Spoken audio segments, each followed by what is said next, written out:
వీరి వీరి గుమ్మడి పండు. వీరి పేరేంటి చెప్పండి? లక్ష్మి. హాయ్ కృష్ణ. హాయ్. ఏంటి రోజు పిల్లలకి క్లాసులు లేవా? లేవు, ఎవ్రీ సాటర్డే కల్చరల్ యాక్టివిటీస్ ఉంటాయి. ఓ అవునా, రాంగ్ టైంలో వచ్చినట్టున్నాను. అలా ఏం లేదులే. ఏంటి ఇలా వచ్చావు? ఏం లేదు, అలా ఊర్లో తిరుగుతుంటే స్కూల్ కనిపించింది, వచ్చేసాను. అయినా వీరన్న మామ ఎందుకు ఇలా మారాడు?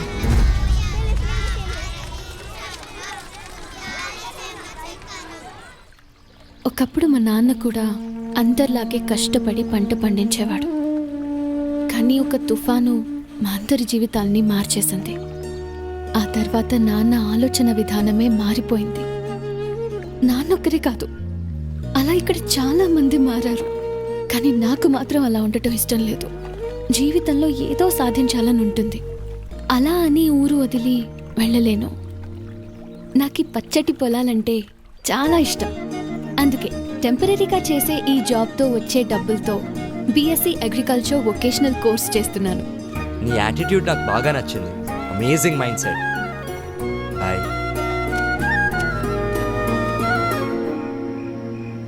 హలో. ఏంట్రా, ఏంటి సంగతులు? రే అనిల్, మరీ టూ మచ్ రా బాబు. ఇక్కడ చాలా మంది గవర్నమెంట్ మీదే ఆధారపడి బ్రతుకుతున్నారు. ఇక మన ఫ్రెండ్స్ అయితే అసలు మాకు పని చేయాల్సిన అవసరం ఏంట్రా అంటున్నారు. చెప్పాను కదరా, మనోళ్ళు బేవర్సగాళ్ళని. కొందరైతే కాకులు వస్తాయా లేదా అని బెట్టింగ్లు వేసుకుంటున్నారు. ఇంకొందరు ఉన్న పథకాలు సరిపోలేదని ఇంకా ఏమైనా దొరుకుతాయా అని వెతకమంటున్నారు. టూ మచ్ కదరా. అది వాళ్ళ తప్పు కాదురా, మన ప్రభుత్వాలు వాళ్ళని అలా తయారు చేశాయి. కరెక్టే, కానీ వాళ్ళు కూడా కాస్త ఆలోచించుకోవాలి కదరా. దానివల్ల మనకే నష్టమని. అంత ఆలోచించే జ్ఞానాన్ని కూడా మన నాయకులు మనకు పంచర్రా. ఎందుకంటే ఎక్కడ మనం వాళ్ళని నిలదీస్తామో అని వాళ్ళ భయం. మరి ఇలాగే ఉంటే ఎలారా? రేయ్, దీనికే ఇలా అనుకుంటే కొన్ని రోజుల తర్వాత మన ఊర్లో ఎంపీటీసీ ఎలక్షన్స్, అప్పుడు అస్సల పండగ మొదలైద్ది. ఎలక్షన్స్ వస్తే పండగేంట్రా? మరి మన దేశంలో కుల మత ప్రాంతీయ అభిప్రాయ భేదాలు లేకుండా జరుపుకునే ఏకైక పండగ ఎన్నికల పండగరా.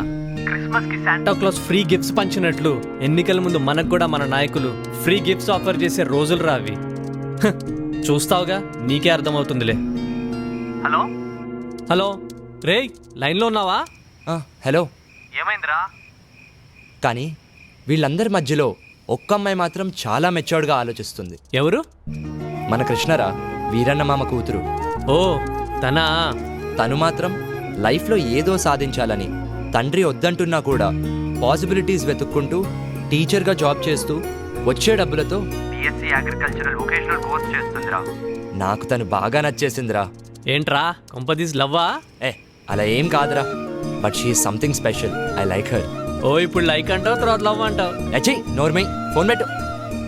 రేయ్ చల్లో, బయట ఏం చేస్తున్నావు? ఏం లేదన్నా, ఫ్రెండ్తో ఫోన్ మాట్లాడుతున్నా. సర్లే, వెళ్ళి పడుకో. సరే, నువ్వు కూడా వెళ్ళి పడుకో.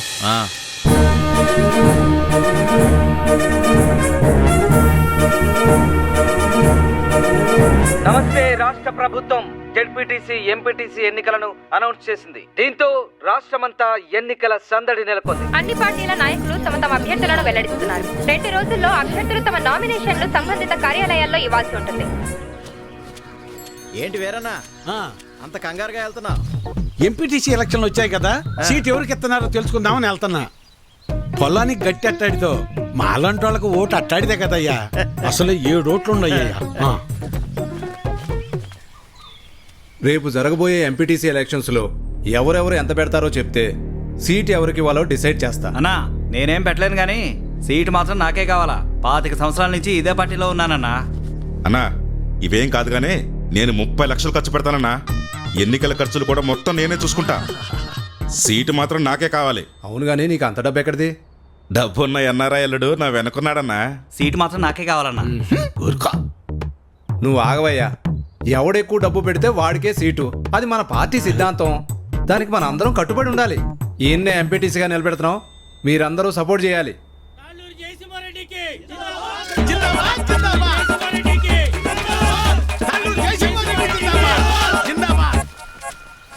ఏంటి వీరన్నా, మళ్ళీ ఎక్కడికి వెళ్తున్నావు?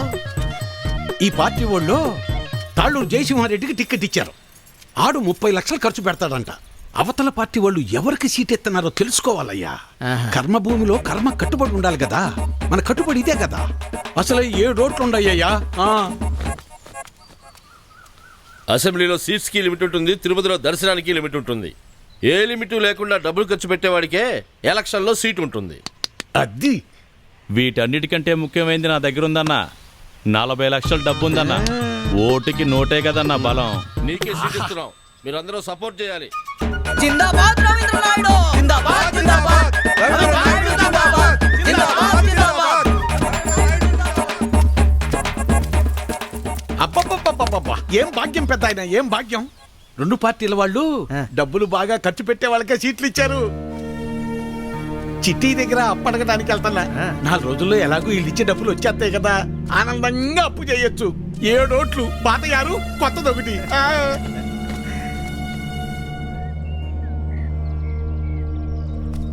నీకెందుకయ్యా ఇవన్నీ? నువ్వు చేయలేవు బాబు. చేయలేమనుకుంటే ఎప్పటికీ చేయలేం బాబాయ్. అయినా చిన్నప్పుడు నాన్నతో చేసిన పనులే కదివి, ఏం కాదులే. ఇంత పెద్దవాడివైనా అప్పటి విషయాలు ఇంకా మర్చిపోలేదా? ఎలా మర్చిపోతాను బాబాయ్, ఇప్పుడు ఈ పనులు చేస్తూ ఉంటే కూడా నాన్నే గుర్తొస్తున్నారు. నువ్వేమో ఇలా అంటున్నావు, కానీ ఈ ఊర్లో సగం మంది పొలం పండించడమే మానేశారు. ఆ వీరన్న అయితే కౌలు పనికైనా రారా, చేతిలో ఖర్చులకు 4 డబ్బులుంటాయి కదా అంటే, నేను పని ఎప్పుడో మానేశాను, అయినా పని చేయాల్సిన అవసరం నాకేముంది అంటాడు. ఇలా అందరూ ఉంటే ఎలా చెప్పు బాబు? ఆ మాట ఎంత చెప్పినా ఎవరూ అర్థం చేసుకోవడం లేదు.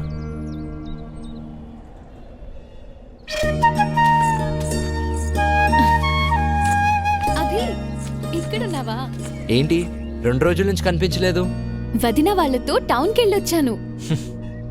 అక్కడికి వెళ్ళినప్పుడు సినిమా చూశాను. సినిమా ఎంత బాగుందో తెలుసా?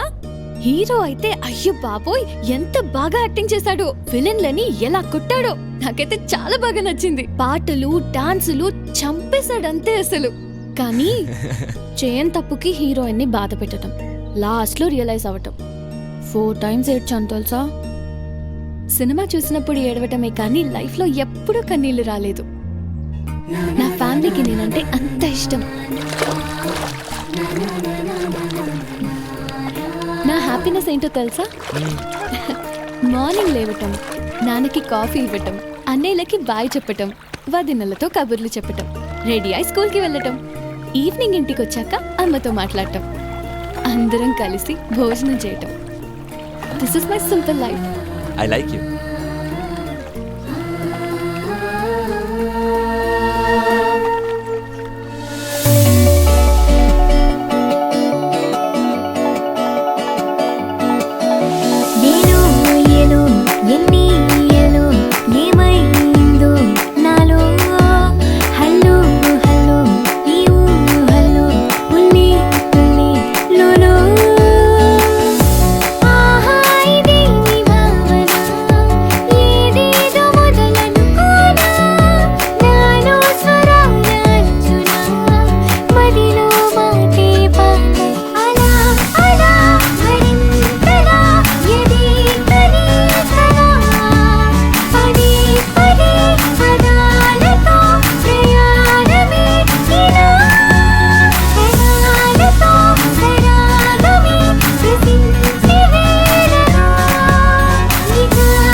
అది మాకు అలవాటేలే. ఇక్కడ డ్రైనేజ్ సిస్టమ్ లాంటివి ఎందుకురా బాబు అంత పెద్ద మాటలు?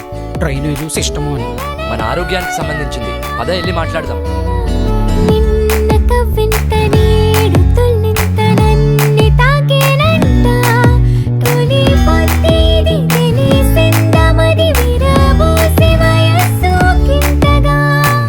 వస్తా 200 అవుతుంది. 6 కిలోమీటర్లు అంటున్నాడు. 200 రూపాయలు ఏంట్రా? ఇక్కడ పబ్లిక్ ట్రాన్స్పోర్ట్ లాంటివి ఏం లేవా? Public transportation